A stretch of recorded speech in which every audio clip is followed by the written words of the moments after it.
Nazreen T20 world cup ਵਿੱਚ ਖਰਾਬ performance ਤੋਂ ਬਾਅਦ ਅਲੀਮ ਡਾਰ ਨੇ ਸਿਲੈਕਸ਼ਨ ਕਮੇਟੀ ਤੋਂ ਅਸਤੀਫਾ ਦੇ ਦਿੱਤਾ ਹੈ। ਇਹ ਕਿਹਾ ਜਾ ਰਿਹਾ ਸੀ ਕਿ ਅਲੀਮ ਡਾਰ ਦੇ PCB ਮੈਨੇਜਮੈਂਟ ਦੇ ਨਾਲ ਕੋਈ ਇਖਤਲਾਫਾਤ ਚੱਲਦੇ ਪਏ ਸੀਗੇ, ਡਿਸਐਗਰੀ ਸੀਗੇ ਤੇ ਇੱਥੇ ਤੱਕ ਕਿ ਉਹਨਾਂ ਨੇ ਤਨਖਾਹ ਲੈਣ ਤੋਂ ਵੀ ਇਨਕਾਰ ਕੀਤਾ ਸੀਗਾ। ਕੀ ਮਾਮਲਾ ਸੀ? ਇਸ ਦੇ ਇਲਾਵਾ ਅਸੀਂ ਗੱਲ ਕਰੀਏ ਤਾਂ ਸਲਮਾਨ ਅਲੀ ਆਗਾ ਤੇ ਕੋਚ ਮਾਈਕ ਹੈਸਨ ਉੱਤੇ ਕੋਈ ਗੱਲ ਨਹੀਂ ਕਰਦਾ ਪਿਆ ਤੇ ਕੀ ਵਜ੍ਹਾ ਬਣ ਸਕਦੀ ਹੈ, ਉਹਨਾਂ ਨੂੰ ਹਟਾਇਆ ਜਾ ਸਕਦਾ ਜਾਂ ਨਹੀਂ।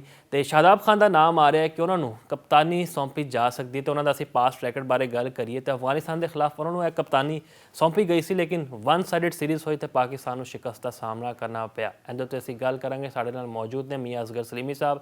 ਮੀਆਂ ਸਾਹਿਬ ਵੱਧ ਜੀ ਨੂੰ ਪਹਿਲਾਂ ਤਾਂ ਇਹ ਦੱਸੋ, ਅਲੀਮ ਡਾਰ ਨੇ ਜਿਹੜਾ ਅਸਤੀਫਾ ਦਿੱਤਾ ਹੈ ਇਹ ਚੰਗਾ ਨਾ ਹੁੰਦਾ ਕਿ ਅਸਤੀਫਾ ਆਕਿਬ ਜਾਵੇਦ ਜਾਂ ਅਸਦ ਸ਼ਫੀਕ ਤਰਫੋਂ ਆਉਂਦਾ, ਕਿਉਂਕਿ ਅਲੀਮ ਡਾਰ ਦਾ ਤਾਂ ਕੋਈ ਇਹਨਾਂ ਕ੍ਰਿਕਟ ਐਕਸਪੀਰੀਅੰਸ ਵੀ ਨਹੀਂ ਹੈ, ਨਾ ਉਹਨਾਂ ਨੇ ਕੋਈ ਕ੍ਰਿਕਟ ਖੇਡੀ ਹੈ ਤੇ ਉਹ ਸਿਲੈਕਸ਼ਨ ਵਿੱਚ ਕਿਉਂ ਸ਼ਾਮਿਲ ਸੀਗੇ, ਇਹ ਇੱਕ ਸਵਾਲ ਬਣਦਾ ਹੈ। जी मुफा साहब बिल्कुल इस तरह ही है। अगर असी अपने क्रिकेट ਜਿਹੜੇ ਸ਼ਾਇਕੀਨ ਹੈਗੇ ਨੇ, ਜਿਹੜੇ ਕ੍ਰਿਕਟਰ ਹੈਗੇ ਨੇ, ਇਹਨਾਂ ਨੂੰ ਸਰ ਅੱਖਾਂ ਤੇ ਬਿਠਾ ਕੇ ਰੱਖਦੇ ਹੈਗੇ ਨੇ, ਉਹਨਾਂ ਨੂੰ ਆਪਣਾ ਹੀਰੋ ਮੰਨਦੇ ਹੈਗੇ ਨੇ ਤੇ ਉਹਨਾਂ ਨੂੰ ਬਿਲਕੁਲ ਜਿਹੜਾ ਹੈਗਾ ਨਾ ਇਹ ਚੀਜ਼ ਦਾ ਵੀ ਹੱਕ ਹਾਸਲ ਹੈਗਾ ਹੈ ਕਿ ਅਗਰ ਟੀਮ ਭਰਪੂਰ ਉਹਨਾਂ ਨੂੰ ਸਹੂਲਤਾਂ ਦਿੱਤੀਆਂ ਗਈਆਂ ਨੇ, ਉਹਨਾਂ ਨੂੰ ਪੈਸੇ ਦੀ ਕੋਈ ਕਮੀ ਨਹੀਂ ਹੈਗੀ, ਇਹਦੇ ਬਾਵਜੂਦ ਵੀ ਉਹ ਅੱਛਾ ਨਹੀਂ ਖੇਲੇ, ਬਾਰ-ਬਾਰ ਉਹਨਾਂ ਨੇ ਮਾਯੂਸਕੁਨ ਕਾਰਕਰਦਗੀ ਦਾ ਮੁਜ਼ਾਹਰਾ ਕੀਤਾ ਹੈਗਾ ਹੈ ਤੇ ਬਿਲਕੁਲ ਜਿਹੜੇ ਹੈਗੇ ਨੇ ਨਾ ਕ੍ਰਿਕਟ ਸ਼ਾਇਕੀਨ ਔਰ ਪਾਕਿਸਤਾਨ ਕ੍ਰਿਕਟ ਬੋਰਡ ਹੱਕ ਬੇਜਾਨਬ ਹੈਗਾ ਹੈ ਕਿ ਇਹਨਾਂ ਕੋਲੋਂ ਪੁੱਛੇ ਕਿ ਬਈ ਤੁਸੀਂ ਸਭ ਕੁਝ ਮਿਲਣ ਦੇ ਬਾਵਜੂਦ ਅੱਛੀ ਕਾਰਕਰਦਗੀ ਦਾ ਮੁਜ਼ਾਹਰਾ ਕਿਉਂ ਨਹੀਂ ਕੀਤਾ ਹੈਗਾ। ਤੇ ਜਦੋਂ ਤੁਹਾਨੂੰ ਪਤਾ ਹੈ ਕਿ ਪਰਸੋਂ ਆਈ ਹੈ ਟੀਮ ਬਿਲਕੁਲ ਟੋਲੀਆਂ ਦੀ ਸ਼ਕਲ ਦੇ ਵਿੱਚ, ਇੱਕ ਖਿਲਾੜੀਆਂ ਦੇ ਚਿਹਰੇ ਜਿਹੜੇ ਗਏ ਨੇ ਨਾ ਬਿਲਕੁਲ ਉਤਰੇ ਹੋਏ ਸੀ ਔਰ ਆਪਣੀ ਪ੍ਰਾਈਵੇਟ ਗੱਡੀਆਂ ਦੇ ਵਿੱਚੋਂ ਇਹ ਆਪਣਾ ਇੱਕ ਦੋ ਕਰਕੇ ਗਏ ਗਏ ਨੇ। ਤੇ ਮੈਂ ਸਮਝਦਾ ਵਾਂ ਕਿ ਇਹਨਾਂ ਨੇ ਜਿਹੜਾ ਗਾਣਾ ਬਿਲਕੁਲ ਮਾਯੂਸੀ ਇੰਤਹਾਈ ਮਾਯੂਸਕੁਨ ਖੇਲ ਪੇਸ਼ ਕੀਤਾ ਹੈਗਾ, ਜਿੰਦੀ ਵਜ੍ਹਾ ਨਾਲ ਜਿਹੜੇ ਸ਼ਾਇਕੀਨ ਹੈਗੇ ਨੇ ਉਹ ਵੀ ਗੁੱਸੇ ਦੇ ਵਿੱਚ ਹੈਗੇ ਨੇ। ਪਾਕਿਸਤਾਨ ਕ੍ਰਿਕਟ ਬੋਰਡ ਉਹਨਾਂ ਨੂੰ ਵੀ ਇਹ ਚੀਜ਼ ਦਾ ਰੰਝ ਹੈਗਾ ਹੈ ਕਿ ਬਈ ਤੁਹਾਨੂੰ ਹਰ ਤਰ੍ਹਾਂ ਦੀ ਸਹੂਲੀਅਤ ਅਸੀਂ ਦਿੱਤੀਆਂ ਹੈਗੀਆਂ ਨੇ ਤੇ ਤੁਸੀਂ ਇਹਦੇ ਤੇ ਪੂਰਾ ਕਿਉਂ ਨਹੀਂ ਉਤਰੇਗੇ। ਹੁਣ ਜਿੱਥੋਂ ਤੱਕ ਸਵਾਲ ਹੁੰਦਾ ਹੈ ਕਿ ਟੀਮ ਮੈਨੇਜਮੈਂਟ ਦੇ ਵਿੱਚ ਵੀ ਤਬਦੀਲੀਆਂ ਦੀ ਗੱਲਬਾਤ ਹੋ ਰਹੀ ਹੈ, ਸਿਲੈਕਸ਼ਨ ਕਮੇਟੀ ਦੇ ਵਿੱਚ ਵੀ ਹੋ ਰਹੀ ਹੈ, ਖਿਡਾਰੀਆਂ ਨੂੰ ਪਾਕਿਸਤਾਨ ਕ੍ਰਿਕਟ ਬੋਰਡ ਨੇ 50 ਲੱਖ ਰੁਪਏ ਦਾ ਜਿਹੜਾ ਹੈਗਾ ਨਾ ਜੁਰਮਾਨਾ ਵੀ ਕਰ ਦਿੱਤਾ ਹੈਗਾ।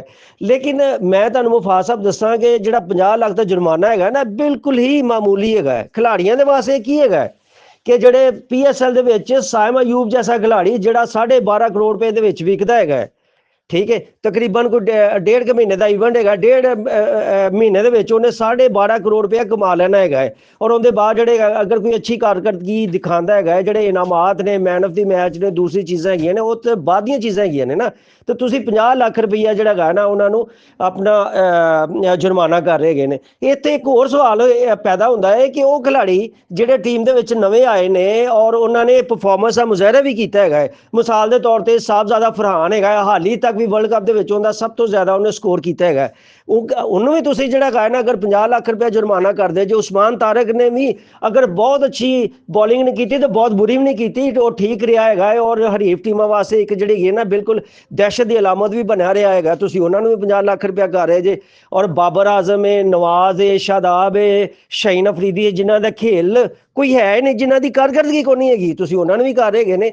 ਇਸ ਵਕਤ ਇਹ ਹੋਣਾ ਸੀ ਕਿ ਚਾਹੀਦਾ ਹੈਗਾ ਸੀ ਕਿ ਜਿਹੜੇ ਖਿਡਾਰੀ ਜਿਨ੍ਹਾਂ ਨੇ ਮਾਯੂਸਕੁਨ ਕਾਰਕਰਦਗੀ ਦਿਖਾਈ ਉਹਨਾਂ ਨੂੰ ਬਿਲਕੁਲ ਜਿਹੜਾ ਹੈਗਾ ਨਾ ਸਖਤ ਉਹਨਾਂ ਦੇ ਨਾਲ ਉਹਨਾਂ ਦੇ ਖਿਲਾਫ ਐਕਸ਼ਨ ਲਿਆ ਜਾਣਾ ਚਾਹੀਦਾ ਹੈਗਾ ਸੀ। ਜਿੱਥੋਂ ਤੱਕ ਹੁਣ ਤੁਸੀਂ ਕਹਿ ਰਹੇ ਹੈਗੇ ਜੇ ਕਿ ਸਿਲੈਕਸ਼ਨ ਕਮੇਟੀ ਤੋਂ ਹਾਲੀ ਤੱਕ ਜਿਹੜਾ ਹੈਗਾ ਨਾ ਇੱਕ ਬਾਜ਼ਾਬਤਾ ਤੌਰ ਤੇ ਜਿਹੜਾ ਹੈਗਾ ਨਾ ਅਲੀਮ ਡਾਰ ਦਾ ਅਸਤੀਫਾ ਆਇਆ ਹੈਗਾ। ਮੈਂ ਤੁਹਾਨੂੰ ਇਹ ਦੱਸਾਂ ਕਿ ਮੈਂ ਅਲੀਮ ਡਾਰ ਨੂੰ ਤਕਰੀਬਨ 20-25 ਸਾਲ ਤੋਂ ਬਲਕਿ ਇਸ ਤੋਂ ਵੀ ਜ਼ਿਆਦਾ ਜਾਣਨਾ ਹੈਗਾ ਵਾ। ਬੜੇ ਹੀ ਸ਼ਰੀਫੁਲ ਨਫਸ ਇਹ ਸ਼ਖਸੀਅਤ ਹੈਗੇ ਨੇ ਔਰ ਬੜੇ ਮਿਹਨਤੀ ਹੈਗੇ ਨੇ। ਜੋ ਵੀ ਇਹ ਕੰਮ ਇਹਨਾਂ ਨੂੰ ਦਿੱਤਾ ਜਾਂਦਾ ਇਮਾਨਦਾਰੀ ਨਾਲ ਕਰਦੇ ਹੈਗੇ ਨੇ। ICC ਦੇ ਐਲੀਟ ਪੈਨਲ ਦੇ ਵਿੱਚ ਵੀ ਰਹੇ ਹੈਗੇ ਨੇ ਔਰ ਇਹਨਾਂ ਨੇ ਆਪਣੀ ਅੰਪਾਇਰਿੰਗ ਦੀ ਵਜ੍ਹਾ ਦੇ ਨਾਲ, ਆਪਣੇ ਜਿਹੜੇ ਅੰਪਾਇਰਿੰਗ ਦੇ ਫੈਸਲੇ ਨੇ ਉਹਨਾਂ ਦੀ ਵਜ੍ਹਾ ਦੇ ਨਾਲ ਪੂਰੀ ਦੁਨੀਆ ਦੇ ਵਿੱਚ ਪਾਕਿਸਤਾਨ ਦਾ ਜਿਹੜਾ ਕੱਦ ਤੇ ਨਾਮ ਹਮੇਸ਼ਾ ਜਿਹੜਾ ਉੱਚਾ ਹੀ ਰੱਖਿਆ ਹੈਗਾ। ਲੇਕਿਨ ਇੱਥੇ ਸਵਾਲ ਫਿਰ ਉਹੀ ਪੈਦਾ ਹੁੰਦਾ ਹੈ ਕਿ ਸਿਲੈਕਸ਼ਨ ਕਮੇਟੀ ਦੇ ਵਿੱਚ ਅਲੀਮ ਡਾਰ ਦਾ ਕੰਮ ਹੀ ਨਹੀਂ ਸੀ ਹੈਗਾ ਕਿ ਤੁਸੀਂ ਜਿਹੜਾ ਗਾਣਾ ਅਲੀਮ ਡਾਰ ਨੂੰ ਸਿਲੈਕਸ਼ਨ ਕਮੇਟੀ ਦਾ ਹਿੱਸਾ ਬਣਾਓ। ਉਹ ਬਈ ਅਗਰ ਉਹਨਾਂ ਕੋਲ ਤੁਸੀਂ ਕੰਮ ਲੈਣਾ ਹੈ ਤਾਂ ਅੰਪਾਇਰਿੰਗ ਦੇ ਵਿੱਚ ਲਵੋ। ਜੋ ਉਹਨਾਂ ਨੇ ਸਾਰੀ ਜ਼ਿੰਦਗੀ ਜੋ ਕੁਝ ਉਹਨਾਂ ਨੇ ਕੰਮ ਕੀਤਾ ਹੈਗਾ ਤੁਸੀਂ ਉਹਦੇ ਮੁਤਾਬਿਕ ਲੈ ਕੇ ਚੱਲਿਓ, ਤੁਸੀਂ ਉਹਨੂੰ ਸਿਲੈਕਸ਼ਨ ਕਮੇਟੀ ਦੇ ਵਿੱਚ ਵਾੜ ਦਿੱਤਾ। ਜਿੰਨੇ ਸ਼ਾਤਰ ਖਿਡਾਰੀ ਨੇ ਔਰ ਸਾਰੇ ਜਿਹੜੇ ਹੈਗੇ ਨੇ ਨਾ ਜਿਹੜੇ ਵਿਕਟ ਦੇ ਦੋਨੋਂ ਤਰਫ ਖੇਡਦੇ ਹੈਗੇ ਨੇ, ਵਹਾਬ ਰਿਆਜ਼ ਜਿਹੜਾ ਹੈਗਾ ਨਾ ਹਮੇਸ਼ਾ ਜਿਹੜਾ ਹੈਗਾ ਨਾ ਜਦੋਂ ਦਾ ਆਇਆ ਹੈਗਾ ਇਹਨੇ ਬਿਲਕੁਲ ਜਿਹੜਾ ਹੈਗਾ ਨਾ ਪਾਕਿਸਤਾਨ ਕ੍ਰਿਕਟ ਟੀਮ ਦਾ ਬੇੜਾ ਗਰਕ ਕਰ ਦਿੱਤਾ ਹੈਗਾ। ਜਦੋਂ ਐਡਵਾਈਜ਼ਰ ਬਣਦਾ ਔਰੋਂ ਵੀ ਜਿਹੜੇ ਹੈਗੇ ਨੇ ਪੁੱਠੇ ਮਸ਼ਵਰਿਆਂ ਦੇ ਨਾਲ ਫਾਇਦੇ ਦੇ ਬਜਾਏ ਉਲਟਾ ਨੁਕਸਾਨ ਹੁੰਦਾ ਹੈ। ਅਸਦ ਸ਼ਫੀਕ ਜਿਹੜਾ ਹੈਗਾ ਉਹ ਹੋਇਆ ਨਾ ਹੋਇਆ ਇੱਕੋ ਹੀ ਬਰਾਬਰ ਹੈਗਾ। ਉਹਨੇ ਮੈਨੂੰ ਨਹੀਂ ਪਤਾ ਇਸ ਵਕਤ ਸਾਰੇ ਦਾ ਸਾਰਾ ਜਿਹੜਾ ਹੈਗਾ ਨਾ ਉਹਨੂੰ ਪੂਰੀ ਜਿਹੜੇ ਸਿਲੈਕਸ਼ਨ ਕਮੇਟੀ ਨੂੰ ਜਿਹੜਾ ਹੈਗਾ ਨਾ ਕੈਪਚਰ ਕੀਤਾ ਹੈ ਉਹ ਆਕਿਬ ਜਾਵੇਦ ਹੈਗਾ। ਔਰ ਅਗਰ ਉਹਨਾਂ ਨਾਲ ਜਦੋਂ ਗੱਲਬਾਤ ਕੀਤੀ ਜਾਏ ਉਹ ਇਸ ਤਰ੍ਹਾਂ ਮਹਿਸੂਸ ਹੁੰਦਾ ਹੈ ਕਿ ਮੇਰਾ ਖਿਆਲ ਹੈ ਇਸ ਤੋਂ ਸਮਝਦਾਰ ਬੰਦਾ ਸ਼ਾਇਦ ਪੂਰੀ ਦੁਨੀਆ ਦੇ ਵਿੱਚ ਨਹੀਂ ਹੈਗਾ। ਇਹ ਕ੍ਰਿਕਟ ਦਾ ਸ਼ਾਇਦ ਰਸਤੂ ਹੈਗਾ ਕਿ ਜਿਹੜਾ ਹੈਗਾ ਨਾ ਪੂਰੇ ਮਾਮਲਾ ਦੇ ਹੁੰਦਿਆਂ ਬਿਲਕੁਲ ਠੀਕ ਹੋ ਜਾਣਗੇ। ਇਹਨਾਂ ਨੂੰ ਕੋਚਿੰਗ ਦੀ ਵੀ ਜ਼ਿੰਮੇਵਾਰੀ ਦਿੱਤੀ ਤੇ ਪਤਾ ਨਹੀਂ ਕਿਹੜੇ ਕਿਹੜੇ ਐਕਸਪੈਰੀਮੈਂਟ। ਔਰ ਜਿਹੜਾ ਹੈਗਾ ਨਾ ਸਭ ਤੋਂ ਵੱਡੀ ਹੈ ਜਿਹੜੇ ਲੋਕ ਹੈਗੇ ਨੇ ਇਸ ਕ੍ਰਿਕਟ ਬੋਰਡ ਦੇ ਵਿੱਚ ਇਹ ਬੜੇ ਹੀ ਸਿਆਣੇ ਲੋਕ ਹੈਗੇ ਨੇ। ਟੀਮ ਜਦੋਂ ਜਿੱਤਦੀ ਉਹ ਸਾਰਾ ਕ੍ਰੈਡਿਟ ਜਿਹੜਾ ਹੈਗਾ ਉਹ ਆਪ ਲੈ ਲੈਂਦੇ ਹੈਗੇ ਨੇ ਤੇ ਜਦੋਂ ਟੀਮ ਹਾਰ ਜਾਂਦੀ ਹੈ ਤੇ ਕ੍ਰੈਡਿਟ ਖਿਲਾੜੀਆਂ ਦੇ ਪਾ ਦਿੰਦਾ ਜਾਂਦਾ ਹੈ ਜਾਂ ਕੋਈ ਹੋਰ ਕੋਈ ਨਾ ਕੋਈ ਜਵਾਜ਼ ਕਰ ਲਿੱਤਾ ਜਾਂਦਾ ਹੈਗਾ। ਤੇ ਮੈਂ ਸਮਝਦਾ ਵਾਂ ਕਿ ਜਿਹੜਾ ਅਲੀਮ ਖਾਨ ਆਪਣਾ ਅਲੀਮ ਡਾਰ ਨੇ ਜਿਹੜਾ ਖੁਦ ਹੀ ਅਸਤੀਫਾ ਆਪਣਾ ਦੇ ਕੇ ਇੱਕ ਅੱਛਾ ਆਪਣਾ ਜਿਹੜਾ ਹੈਗਾ ਨਾ ਜੁਰਤਮੰਦਾਨਾ ਉਹਨਾਂ ਨੇ ਕਦਮ ਚੁੱਕਿਆ ਹੈਗਾ। ਔਰ ਉਹਨਾਂ ਨੇ ਫੀਲ ਕੀਤਾ ਕਿ ਹਾਂਜੀ ਅਗਰ ਸਿਲੈਕਸ਼ਨ ਕਮੇਟੀ ਦੀ ਵਜ੍ਹਾ ਦੇ ਨਾਲ ਅਗਰ ਟੀਮ ਹਾਰੀ ਹੈ ਤਾਂ ਫਿਰ ਜ਼ਿੰਮੇਦਾਰ ਮੈਂ ਵੀ ਹੈਗਾ ਵਾ। ਤੇ ਲਿਹਾਜ਼ਾ ਮੈਨੂੰ ਜਿਹੜਾ ਹੈਗਾ ਨਾ ਬੜੇ ਅੰਦਾਜ਼ ਦੇ ਵਿੱਚ ਬੜੇ ਜਿਹੜੇ ਹੈਗੇ ਨੇ ਨਾ ਹੁਣ ਵਕਤ ਆ ਗਿਆ ਕਿ ਮੈਨੂੰ ਅਸਤੀਫਾ ਦੇ ਦੇਣਾ ਚਾਹੀਦਾ ਹੈ। ਤੇ ਬਾਕੀ ਵੀ ਜਿਹੜੇ ਹੈਗੇ ਨੇ ਮੇਰਾ ਖਿਆਲ ਹੈ ਕਿ ਇਹਦੇ 'ਚ ਹੁਣ ਜ਼ਿੰਮੇਦਾਰ ਸਿਰਫ ਸਿਲੈਕਸ਼ਨ ਕਮੇਟੀ ਵੀ ਨਹੀਂ ਹੈਗੀ, ਇਹਦੇ 'ਚ ਜ਼ਿੰਮੇਦਾਰ ਤੇ ਕਪਤਾਨ ਵੀ ਹੈਗਾ, ਸੁਲਮਾਨ ਅਲੀ ਆਗਾ ਵੀ ਹੈਗਾ। ਔਰ ਸਭ ਤੋਂ ਵੱਡੀ ਗੱਲ ਹੈ ਕਿ ਮਾਈਕ ਹੈਸਨ ਦੇ ਵਿੱਚ ਕਿਹੜੇ ਸੁਰਖਾਬ ਦੇ ਪੜ ਲੱਗੇ ਸੀ ਕਿ ਤੁਸੀਂ ਇੰਨਾ ਜਿਹੜਾ ਹੈਗਾ ਨਾ ਉਹਨੂੰ ਇੰਨਾ ਭਾਰੀ ਜਿਹੜੇ ਮੁਆਵਜ਼ਿਆਂ ਤੇ ਉਹਨੂੰ ਤੁਸੀਂ ਆਪਣਾ ਹੈਡ ਕੋਚ ਲਾ ਦਿੱਤਾ। ਔਰ ਤਮਾਮ ਤਰ ਜਿਹੜੇ ਹੈਗੇ ਨੇ ਅਗਰ ਉਹਨਾਂ ਤੁਸੀਂ ਵੈਸੇ ਪ੍ਰੋਫਾਈਲ ਚੈੱਕ ਕਰ ਲਿੱਤੀ ਜਾਏ ਬਹੁਤ ਹੀ ਹਾਈ ਲੈਵਲ ਦਾ ਤੇ ਇੰਟਰਨੈਸ਼ਨਲ ਕੋਚ ਹੀ ਨਹੀਂ ਹੈਗਾ। ਇੱਥੇ ਬੇਸਿਕਲੀ ਮੈਂ ਤੁਹਾਨੂੰ ਇੱਕ ਮੁਫਾਜ਼ ਸਾਹਿਬ ਚੀਜ਼ ਦੱਸਾਂ, ਅਸੀਂ ਜਿਹੜੇ ਹੈਗੇ ਨਾ ਗੋਰੀ ਚਮੜੀ ਦੇ ਜਿਹੜੇ ਹੈਗੇ ਨੇ ਉਹਦੇ ਤੋਂ ਬੜੀ ਜਲਦੀ ਮਰੂਬ ਹੋ ਜਾਂਦੇ ਹੈਗੇ ਆ। ਸਾਡੇ ਕੋਲ ਹੋ ਸਕਦਾ ਕਿ ਇਸ ਤੋਂ ਕਈ ਗੁਣਾ ਜ਼ਿਆਦਾ ਬਿਹਤਰ ਜਿਹੜੇ ਹੈਗੇ ਨੇ ਆਪਣਾ ਕੋਚ ਹੋਣ, ਲੇਕਿਨ ਹਮੇਸ਼ਾ ਜਿਹੜੀ ਹੈਗੀ ਨਾ ਸਾਡੀ ਪ੍ਰੈਫਰੈਂਸ ਹੁੰਦੀ ਹੈ ਕਿ ਕੋਈ ਗੈਰ ਮੁਲਕੀ ਕੋਚ ਆ ਜਾਏ। ਬਾਕੀ ਇਹਦੇ ਇਲਾਵਾ ਜਿਹੜਾ ਬੈਟਿੰਗ ਕੋਚ ਹੈਗਾ, ਬੈਟਿੰਗ ਕੋਚ ਸਭ ਤੋਂ ਵੱਡਾ ਕੁਐਸਚਨ ਮਾਰਕ ਹੈਗਾ ਸੀ ਕਿ ਬੈਟਿੰਗ ਕੋਚ ਦੀ ਚੂੰਕਿ ਇਹਦੇ ਵਿੱਚ ਹੈ ਵਰਲਡ ਕੱਪ ਦੇ ਵਿੱਚ ਬੈਟਿੰਗ ਕੋਚ ਇੱਕ ਅੱਛਾ ਹੁੰਦਾ ਨਾ, ਅੱਛਾ ਕੋਚ ਉਹਦੀ ਜਿਹੜੀ ਹੈਗੀ ਨਾ ਬਹੁਤ ਜ਼ਿਆਦਾ ਇੰਪੋਰਟੈਂਸ ਹੈਗੀ ਸੀ।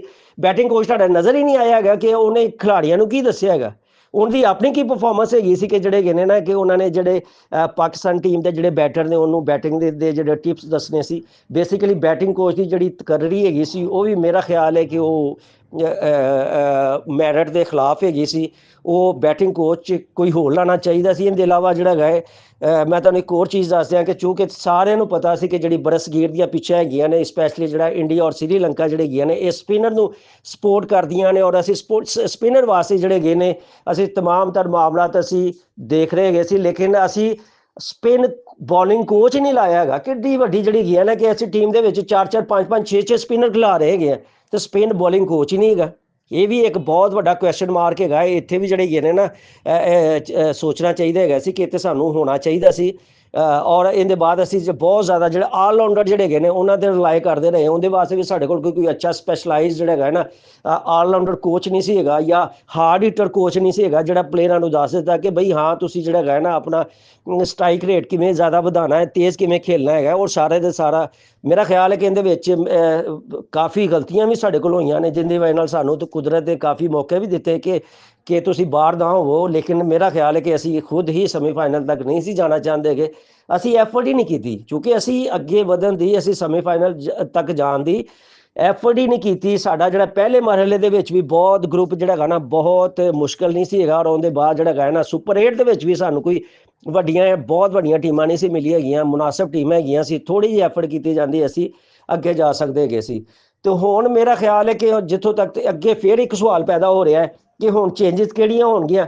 ਇੱਕ ਮੈਂ ਤੁਹਾਨੂੰ ਚੀਜ਼ ਦੱਸ ਦਿਆਂ ਵੈਸੇ ਕਿ ਹੁਣ ਚੂੰਕਿ ਪਾਕਿਸਤਾਨ ਦੇ ਮੁਸਤਕਬਲ ਕਰੀਬ ਦੇ ਵਿੱਚ 2020 ਕੋਈ ਐਸੀ ਸੀਰੀਜ਼ ਨਹੀਂ ਹੈਗੀ ਤੇ ਲਿਹਾਜ਼ਾ ਜਿਹੜਾ ਹੈਗਾ ਨਾ ਮੇਰਾ ਖਿਆਲ ਹੈ ਕਿ ਫੌਰੀ ਤੌਰ ਤੇ ਜਿਹੜਾ ਹੈਗਾ ਨਾ ਤੁਸੀਂ ਆਪਣਾ ਟੀਮ 'ਚ ਤਬਦੀਲੀਆਂ ਕਰਨ ਦੀ ਬਜਾਏ ਵੇਟ ਐਂਡ ਸੀ। ਸਪੈਸ਼ਲੀ ਤੁਸੀਂ ਪਾਕਿਸਤਾਨ ਸੁਪਰ ਲੀਗ ਜਿਹੜਾ 26 ਮਾਰਚ ਤੋਂ ਸ਼ੁਰੂ ਹੋਣਾ ਹੈ ਉਹਨੂੰ ਕਮ ਸੇ ਕਮ ਦੇਖੋ, ਪੂਰਾ ਇਵੈਂਟ ਦੇਖ ਲਓ। ਉਹਦੇ ਵਿੱਚ ਜਿਹੜੇ ਹੈਗੇ ਨੇ ਨਾ ਇੱਕ ਮੈਂ ਤਜਵੀਜ਼ ਵੀ ਦੇਣਾ ਹੈਗਾ ਵਾ ਕਿ ਜਿਹੜਾ ਪਾਕਿਸਤਾਨ ਕ੍ਰਿਕਟ ਬੋਰਡ ਨੂੰ ਨਜ਼ਰ ਆ ਰਿਹਾ ਜਾਂ ਸਿਲੈਕਸ਼ਨ ਕਮੇਟੀ ਨੂੰ ਨਜ਼ਰ ਆ ਰਿਹਾ ਕਿ ਇਹ ਮੁਸਤਕਬਲ ਦੇ ਕਪਤਾਨ ਹੋ ਸਕਦੇ ਨੇ, ਉਹਨਾਂ ਨੂੰ ਜਿਹੜਾ ਹੈਗਾ ਨਾ ਉਹਨਾਂ ਨਜ਼ਰ 'ਚ ਰੱਖ ਲਵੋ। ਔਰ ਇਹ ਜਿਹੜੀਆਂ 8 ਫਰੈਂਚਾਈਜ਼ ਹੈਗੀਆਂ ਨੇ ਉਹਨਾਂ ਦੇ ਮਾਲਕਾਂ ਨੂੰ ਵੀ ਕਹੋ ਕਿ ਇਹਨਾਂ ਨੂੰ ਜਿਹੜੇ ਹੈਗੇ ਨੇ ਨਾ ਤੁਸੀਂ ਅੱਛੀ ਤਰ੍ਹਾਂ ਪਰਖੋ। ਔਰ ਜਦੋਂ ਪਾਕਿਸਤਾਨ ਸੁਪਰ ਲੀਗ ਮੁਕੰਮਲ ਹੋ ਜੇ ਉਹਦੇ ਬਾਅਦ ਜਿਹੜਾ ਹੈਗਾ ਨਾ ਜਿਹੜਾ ਤੁਹਾਨੂੰ ਅੱਛਾ ਲੱਗੇ ਕਿ ਇਹਦੇ 'ਚ ਸਾਰੀਆਂ ਕੁਆਲਿਟੀਜ਼ ਹੈਗੀਆਂ ਨੇ ਇਹਨੂੰ ਜਿਹੜਾ ਹੈਗਾ ਨਾ ਤੁਸੀਂ ਆਪਣਾ ਅੱਗੇ ਲੈ ਆਵੋ। ਕੌਮੀ ਟੀਮ ਦੀ ਜਿਹੜੀ ਹੈਗੀ ਹੈ ਨਾ ਕਿਆਦਤ ਵੀ ਤੁਸੀਂ ਦੇ ਸਕਦੇ ਹੈਗੇ ਜੇ। ਤੇ ਲੇਕਿਨ ਹਾਲੇ ਤੱਕ ਜਿਹੜਾ ਮੈਂ ਨਾ ਜੋ ਵੀ ਸਿਲਸਿਲਾ ਚੱਲ ਰਿਹਾ ਜਿਹੜਾ ਮੈਨੂੰ ਨਜ਼ਰ ਆ ਰਿਹਾ ਹੈ ਕਿ 2020 'ਚ ਫਿਲਹਾਲ ਸ਼ਾਹੀਨ ਅਫਰੀਦੀ ਨੂੰ ਬਾਹਰ ਕੱਢਿਆ ਜਾਏਗਾ, ਬਾਬਰ ਆਜ਼ਮ ਦਾ ਰਸਤਾ ਬੰਦ ਹੋ ਜਾਏਗਾ ਔਰ ਜਿਹੜੀ ਕਿਆਦਤ ਹੈਗੀ ਸੁਲਮਾਨ ਆਗਾ ਦੀ ਜਿਹੜੀ ਕਿਆਦਤ ਦੀ ਵਜ੍ਹਾ ਦੇ ਨਾਲ ਅਸੀਂ ਬਹੁਤ ਜ਼ਿਆਦਾ ਜਿਹੜਾ ਹੈਗਾ ਨਾ ਬਹੁਤ ਪਿੱਛੇ ਚਲੇ ਗਏ ਸੀ ਔਰ ਮੇਰਾ ਖਿਆਲ ਹੈ ਕਿ ਜਿਹੜੀ ਕਪਤਾਨੀ ਹੈ ਉਹ ਵੀ ਚੇਂਜ ਹੋ ਜਾਏਗੀ। ਅੱਛਾ ਮੀਆਂ ਸਾਹਿਬ, ਸੋਸ਼ਲ ਮੀਡੀਆ ਉੱਤੇ ਤੂਫਾਨ ਆਇਆ, ਸ਼ਾਦਾਬ ਖਾਨ ਦਾ ਨਾਂ ਆ ਰਿਹਾ ਕਪਤਾਨੀ ਲਈ, ਤੇ ਉਹਨਾਂ ਦਾ ਕੋਈ ਰਿਕਾਰਡ ਅੱਛਾ ਤਾਂ ਨਹੀਂ ਹੈ। ਅਸੀਂ ਵੇਖ ਸਕਦੇ ਹਾਂ ਇੰਡੀਆ ਦੇ ਖਿਲਾਫ ਜਿਵੇਂ ਇਸ਼ਾਨ ਕਿਸ਼ਨ ਨੂੰ ਬੋਲਿੰਗ ਕਰਦੇ ਪਏ ਸੀਗੇ, ਬਿਲਕੁਲ ਹੀ ਆਪਣੀ ਲੈਂਥ ਤੋਂ ਘਬਰਾਏ ਹੋਏ ਸੀਗੇ, ਤੇ ਉਹਨਾਂ ਦਾ ਨਾਂ ਆਣਾ ਤੁਹਾਨੂੰ ਲੱਗਦਾ ਕੋਈ ਪੀਸੀਬੀ ਕੋਈ ਸੋਚ ਰਿਹਾ ਜਾਂ ਮਾਈਕ ਹੈਸਨ ਦੇ ਲਾਡਲੇ ਨੇ ਜ਼ਿਆਦਾ, ਕਿਉਂਕਿ ਤੁਹਾਨੂੰ ਪਤਾ ਇਸਲਾਮਾਬਾਦ ਯੂਨਾਈਟਿਡ ਦੀ ਕਪਤਾਨੀ ਵੀ ਕਰ ਚੁੱਕੇ ਨੇ ਉਹ। ਸ਼ਾਦਾਬ ਖਾਨ ਦਾ ਜਿਹੜਾ ਗਾਣਾ ਬਤੌਰ ਕਪਤਾਨ ਨਾਮ ਲਿਆ ਜਾ ਰਿਹਾ ਹੈਗਾ ਸੀ। ਇਸ ਵਕਤ ਵੀ ਜਿਹੜਾ ਗਾਣਾ ਸ਼ਾਹਦ ਅਫਰੀਦੀ ਨੇ ਵੀ ਕਿਹਾ ਕਿ ਸ਼ਾਦਾਬ ਖਾਨ ਨੂੰ ਜਿਹੜਾ ਗਾਣਾ ਹੋਣਾ ਚਾਹੀਦਾ, ਲੇਕਿਨ ਅਗਰ ਸ਼ਾਦਾਬ ਖਾਨ ਨੂੰ ਅਗਰ ਬਣਾਉਣਾ ਹੈਗਾ ਤਾਂ ਸਭ ਤੋਂ ਵੱਡੀ ਤੇ ਇਹ ਦੇਖੋ ਕਿ ਸ਼ਾਦਾਬ ਖਾਨ ਦੀ ਆਪਣੀ ਕੀ ਪਰਫਾਰਮੈਂਸ ਹੈਗੀ ਹੈ। ਅਗਰ ਉਹ ਬੈਟਿੰਗ ਕਰ ਰਿਹਾ ਉਹਦੇ ਕੋਲ ਬੋਲਿੰਗ ਨਹੀਂ ਹੁੰਦੀ, ਅਗਰ ਬੋਲਿੰਗ ਕਰਦਾ ਬੈਟਿੰਗ ਨਹੀਂ ਹੁੰਦੀ, ਔਰ ਆਪਣੇ ਆਪ ਨੂੰ ਉਹ ਸਾਬਤ ਇਹ ਕਰਨਾ ਚਾਹ ਰਿਹਾ ਹੈਗਾ ਕਿ ਮੈਂ ਪਾਕਿਸਤਾਨ ਦਾ ਨੰਬਰ 1 ਆਲਰਾਊਂਡਰ ਹੈਗਾ। ਬਈ ਇਹ ਵੀ ਨਾ ਇਨਸਾਫੀ ਹੋਏਗੀ। ਕਪਤਾਨ ਉਹ ਹੁੰਦਾ ਹੈ ਕਿ ਪੂਰੀ ਟੀਮ ਵਾਸਤੇ ਜਿਹੜਾ ਰੋਲ ਮਾਡਲ ਹੋਵੇ, ਹਮੇਸ਼ਾ ਰੋਲ ਮਾਡਲ ਨੂੰ ਹੀ ਉਹ ਕਪਤਾਨੀ ਦਿੱਤੀ ਜਾਣੀ ਚਾਹੀਦੀ ਔਰ ਜਿੰਦੇ ਜਿਹੜੇ ਹੈਗੇ ਨੇ ਟੀਮ ਦੇ ਵਿੱਚ ਜਿੰਦਾ ਅਸਰ ਔਰ ਸੁੱਖ ਵੀ ਹੋਵੇ, ਔਰ ਟੀਮ ਦੇ ਵਿੱਚ ਜਿਹੜਾ ਅਸਰ ਔਰ ਸੁੱਖ ਸਿਰਫ ਔਰ ਸਿਰਫ ਉਸ ਸੂਰਤ ਦੇ ਵਿੱਚ ਹੋ ਸਕਦਾ ਹੈ ਜਦੋਂ ਤੁਸੀਂ ਬਾਕਾਇਦਾ ਤੌਰ ਤੇ ਜਿਹੜੇ ਹੈਗੇ ਨੇ ਉਹਦੀ ਆਪਣੀ ਵੀ ਉਹ ਬਤੌਰ ਪਲੇਅਰ ਉਹਦੀ ਆਪਣੀ ਪਰਫਾਰਮੈਂਸ ਹੋਵੇ, ਦੂਸਰੇ ਪਲੇਅਰਾਂ ਵਾਸਤੇ ਰੋਲ ਮਾਡਲ ਹੋਵੇ। ਤੇ ਮੇਰਾ ਖਿਆਲ ਹੈ ਕਿ ਹਾਲੀ ਜੋ ਕੁਝ ਵੀ ਹੋ ਰਿਹਾ ਹੈ ਅੱਛਾ, ਇੱਥੇ ਮੈਂ ਥੋੜਾ ਜਿਹਾ ਮਜ਼ੀਦ ਐਡ ਕਰਨਾ ਚਾਹਾਂਗਾ ਕਿ ਸੁਲਮਾਨ ਅਲੀ ਆਗਾ ਨੇ ਜਿਹੜੀ ਕੋਲੰਬੋ 'ਚ ਆਖਰੀ ਪ੍ਰੈਸ ਕਾਨਫਰੰਸ ਕੀਤੀ ਸੀ ਉਹਦੇ 'ਚ ਵੀ ਇੱਕ ਸਵਾਲ ਹੋਇਆ ਸੀ ਕਿ ਹਾਂਜੀ ਹੁਣ ਤੁਸੀਂ ਕਪਤਾਨੀ ਛੱਡ ਰਹੇ ਜੇ ਜਾਂ ਨਹੀਂ ਛੱਡ ਰਹੇ ਜੇ, ਔਰ ਉਹਨਾਂ ਨੇ ਕਿਹਾ ਸੀ ਕਿ ਮੈਂ ਫੌਰੀ ਤੌਰ ਤੇ ਨਹੀਂ, ਹਾਲੀ 2-3-4 ਦਿਨ ਮੈਂ ਵੈਸੇ ਸੋਚ ਵਿਚਾਰ ਕਰਾਂਗਾ ਕਿ ਆਇਆ ਕਿ ਹੁਣ ਮੈਨੂੰ ਅੱਗੇ ਕੀ ਕਰਨਾ ਚਾਹੀਦਾ, ਇੱਕ ਟੀਮ ਦੀ ਕਪਤਾਨੀ ਕਰਨੀ ਚਾਹੀਦੀ ਹੈ ਜਾਂ ਨਹੀਂ ਕਰਨੀ ਚਾਹੀਦੀ। ਮੇਰਾ ਖਿਆਲ ਹੈਗਾ ਕਿ ਉਹਨਾਂ ਨੇ ਆਪਣੇ ਤੌਰ ਤੇ ਫੈਸਲਾ ਕਰਨ ਦੀ ਬਜਾਏ ਪਾਕਿਸਤਾਨ ਕ੍ਰਿਕਟ ਬੋਰਡ ਦਾ ਜਿਹੜਾ ਥਿੰਕ ਟੈਂਕ ਹੈ ਉਹਨਾਂ ਕੋਲ ਪੁੱਛਣਗੇ ਕਿ ਹਾਂਜੀ ਤੁਸੀਂ ਅਗਰ ਕਹਿੰਦੇ ਜੇ ਕਿ ਮੈਂ ਕੰਟੀਨਿਊ ਕਰਾਂ ਤਾਂ ਮੈਂ ਬਿਲਕੁਲ ਹਾਜ਼ਰ ਹੈਗਾ ਵਾਂ, ਔਰ ਅਗਰ ਤੁਸੀਂ ਇਹ ਕਹਿੰਦੇ ਹੈਗੇ ਜੇ ਕਿ ਮੈਨੂੰ ਹੁਣ ਛੱਡ ਦੇਣੀ ਚਾਹੀਦੀ ਹੈ, ਕਿਸੇ ਨਵੇਂ ਪਲੇਅਰ ਨੂੰ ਕਪਤਾਨ ਆ ਜਾਣਾ ਚਾਹੀਦਾ, ਤਾਂ ਮੈਂ ਉਹਦੇ ਵਾਸਤੇ ਵੀ ਤਿਆਰ ਹੈਗਾ ਵਾਂ। ਇਸ ਵਕਤ ਇਹ ਥੋੜੀ ਜਿਹੀ ਜਿਹੜੀ ਹੈਗੀ ਹੈ ਨਾ ਮਾਮਲਾ ਚੱਲ ਰਹੇ ਹੈਗੇ ਨੇ, ਇਹ ਜਿਹੜੀ ਹੈਗੀ ਨਾ ਖਿਚੜੀ ਪੱਕ ਰਹੀ ਹੈਗੀ ਹੈ। ਤੇ ਅੱਗੇ ਜਰਾ ਦੇਖਦੇ ਹਾਂ, ਮੈਂ ਤੁਹਾਨੂੰ ਥੋੜਾ ਜਿਹਾ ਇੱਥੇ ਮਜ਼ੀਦ ਜ਼ਿਕਰ ਕਰ ਦਿਆਂ ਕਿ ਪਾਕਿਸਤਾਨ ਦਾ ਜਿਹੜਾ ਪਾਕਿਸਤਾਨ ਕ੍ਰਿਕਟ ਬੋਰਡ ਦਾ ਔਰ ਪਾਕਿਸਤਾਨ ਦੀ ਜਿਹੜੀ ਸਿਲੈਕਸ਼ਨ ਕਮੇਟੀ ਹੈ ਉਹਦਾ ਪੂਰੇ ਦਾ ਪੂਰਾ ਇਸ ਵਕਤ ਜਿਹੜਾ ਟਾਰਗੇਟ ਹੈਗਾ, ਉਹਨਾਂ ਦਾ ਜਿਹੜਾ ਹਦਫ ਹੈਗਾ ਉਹ ਪਾਕਿਸਤਾਨ ਟੀਮ ਦਾ ਦੌਰਾ ਬੰਗਲਾਦੇਸ਼ ਹੈਗਾ। ਤੁਹਾਨੂੰ ਪਤਾ ਹੈਗਾ ਹੈ ਕਿ ਜੋ ਵੀ ਹੈ ਜੰਗ ਦੀ ਵਜ੍ਹਾ ਨਾਲ, ਸੂਰਤ ਹਾਲ ਦੀ ਵਜ੍ਹਾ ਨਾਲ ਥੋੜਾ ਜਿਹਾ ਇਸ ਵਕਤ ਡਾਵਾਡੋਲ ਕੰਮ ਚੱਲ ਰਿਹਾ ਹੈਗਾ, ਲੇਕਿਨ ਸ਼ਡਿਊਲ ਦੇ ਮੁਤਾਬਿਕ ਪਾਕਿਸਤਾਨ ਨੇ 9 ਮਾਰਚ ਨੂੰ ਜਿਹੜਾ ਢਾਕਾ ਜਾਣਾ ਹੈਗਾ ਔਰ ਉੱਥੇ 3 ਵਨਡੇ ਮੈਚਾਂ ਦੀ ਸੀਰੀਜ਼ ਖੇਲਣੀ ਹੈਗੀ ਹੈ। ਇਹ ਜੇ ਤੁਹਾਨੂੰ ਪਤਾ ਹੈ ਕਿ ਸੀਰੀਜ਼ ਬਹੁਤ ਇਸ ਲਈ ਜ਼ਿਆਦਾ ਇੰਪੋਰਟੈਂਟ ਹੈਗੀ ਹੈ ਕਿ ਚੂੰਕਿ ਅੱਗੇ ICC 2020 ਨਹੀਂ, ICC ਜਿਹੜਾ ਹੈਗਾ ਨਾ ਵਨਡੇ ਵਰਲਡ ਕੱਪ ਜਿਹੜਾ ਹੈਗਾ 2027 ਉਹ ਸ਼ੁਰੂ ਹੋ ਰਿਹਾ ਹੈ ਔਰ ਉਹਦੀ ਤਿਆਰੀ ਵਾਸਤੇ ਹੀ ਇਹ ਜਿਹੜਾ तमाम ਜਿਹੜੇ ਮਾਮਲਾਤ ਹੋ ਰਹੇ ਨੇ। ਔਰ ਅਗਰ ਪਾਕਿਸਤਾਨ ਟੀਮ ਉੱਥੇ ਜਾਂਦੀ ਹੈ, ਬੰਗਲਾਦੇਸ਼ ਜਾਂਦੀ ਹੈ ਔਰ ਉਹਦੇ ਬਾਅਦ ਉੱਥੇ ਅੱਛਾ ਪਰਫਾਰਮ ਵੀ ਕਰਦੀ ਹੈ ਤਾਂ ਉਹਦਾ ਜਿਹੜਾ ਬਹੁਤ ਜ਼ਿਆਦਾ ਜਿਹੜਾ ਫਾਇਦਾ ਹੈਗਾ 2027 ਦਾ ਜਿਹੜਾ ਵਨਡੇ ਵਰਲਡ ਕੱਪ ਹੈਗਾ ਉਹਦੇ ਵਿੱਚ ਹੋਏਗਾ। 2020 ਦੇ ਵਿੱਚ ਤਾਂ ਚਲੋ ਜੋ ਕੁਛ ਅਸੀਂ ਕਰ ਦਿੱਤਾ, ਉਹ ਕਹਿੰਦੇ ਰਾਤ ਗਈ ਬਾਤ ਗਈ, ਖਿਲਾੜੀਆਂ ਦੇ ਖਿਲਾਫ ਐਕਸ਼ਨ ਵੀ ਹੋ ਜਾਣਗੇ, ਹੋਰ ਵੀ ਮਾਮਲਾਤ ਹੋ ਜਾਣਗੇ, ਲੇਕਿਨ ਹੁਣ ਸਾਨੂੰ ਬਹੁਤ ਜ਼ਿਆਦਾ ਜਿਹੜਾ ਫੋਕਸ ਹੈਗਾ ਉਹ 2027 ਦਾ ਜਿਹੜਾ ਵਨਡੇ ਵਰਲਡ ਕੱਪ ਹੈਗਾ ਉਹਦੇ ਤੇ ਕਰਨਾ ਚਾਹੀਦਾ ਹੈ। ਔਰ ਜਿੱਥੋਂ ਤੱਕ ਹੈਗਾ ਚੂੰਕਿ ਸ਼ਾਹੀਨ ਆਖਰੀ ਦਫਾ ਜਿਹੜਾ ਹੈਗਾ ਨਾ ਸ਼ਾਹੀਨ ਅਫਰੀਦੀ ਨੂੰ ਵਨਡੇ ਟੀਮ ਦਾ ਕਪਤਾਨ ਬਣਾਇਆ ਗਿਆ ਹੈਗਾ ਸੀ ਔਰ ਉਹਨਾਂ ਦੀ ਕਪਤਾਨੀ ਦੇ ਵਿੱਚ ਪਾਕਿਸਤਾਨ ਟੀਮ ਨੇ ਸਾਊਥ ਅਫਰੀਕਾ ਔਰ ਸ੍ਰੀਲੰਕਾ ਦੇ ਖਿਲਾਫ ਵੀ ਖੇਲਿਆ ਸੀ, ਟੀਮ ਬਹੁਤ ਅੱਛਾ ਖੇਲੀ ਹੈਗੀ ਸੀ। ਤੇ ਮੇਰਾ ਖਿਆਲ ਹੈ ਕਿ ਵਨਡੇ ਟੀਮ ਦੇ ਵਿੱਚ ਤੇ ਸ਼ਾਹੀਨ ਅਫਰੀਦੀ ਦੀ ਜਿਹੜੀ ਪੋਜੀਸ਼ਨ ਜਿਹੜੀ ਹੈਗੀ ਹੈ ਨਾ ਬਰਕਰਾਰ ਰਹੇਗੀ, ਲੇਕਿਨ ਜਿਹੜਾ ਹੈਗਾ ਨਾ 2020 ਜਿਹੜੀ ਟੀਮ ਹੈਗੀ ਆ ਉਹਦੇ ਵਾਸਤੇ ਜਿਹੜਾ ਹੈਗਾ ਨਾ ਇਹਦਾ ਆਪਣਾ ਸ਼ਾਹੀਨ ਅਫਰੀਦੀ ਦੀ ਸ਼ਮੂਲੀਅਤ ਤੇ ਕੁਐਸਚਨ ਮਾਰਕ ਹੈਗਾ। ਬਾਬਰ ਆਜ਼ਮ ਦਾ ਤੇ ਮੈਨੂੰ ਲੱਗ ਰਿਹਾ ਹੈਗਾ ਕਿ ਇਹ ਬਿਲਕੁਲ ਜਿਹੜਾ ਹੈਗਾ ਨਾ 2020 ਤੋਂ ਬਾਹਰ ਹੋ ਜਾਏਗਾ। ਨਵਾਜ਼ ਦੀ ਵੀ ਇਸ ਵਕਤ ਮੈਨੂੰ ਲੱਗਦਾ ਹੈਗਾ ਕਿ ਸ਼ਾਇਦ ਜਿਹੜੇ ਹੈਗੇ ਨੇ ਨਾ ਸਿਲੈਕਸ਼ਨ ਕਮੇਟੀ ਅੱਗੇ ਸ਼ਾਇਦ 2020 ਦੇ ਵਿੱਚ ਇਹਨੂੰ ਚਾਂਸ ਨਾ ਦੇਵੇ। ਸ਼ਾਦਾਬ ਖਾਨ ਜਿਹੜਾ ਹੈਗਾ ਨਾ ਚੂੰਕਿ ਉਹਦਾ ਵੈਸੇ ਵੀ ਬੜਾ ਅਸਰ ਔਰ ਸੂਖ ਹੈਗਾ ਹੈ, ਸ਼ਾਦਾਬ ਖਾਨ ਟੀਮ ਦੇ ਵਿੱਚ ਵੀ ਆ ਸਕਦਾ ਹੈ ਔਰ ਹੋ ਸਕਦਾ ਹੈ ਕਿ ਅੱਗੇ ਜਾ ਕੇ ਇਹਨੂੰ ਟੀਮ ਦਾ ਕਪਤਾਨ ਵੀ ਬਣਾ ਦਿੱਤਾ ਜਾਏ। ਜੀ।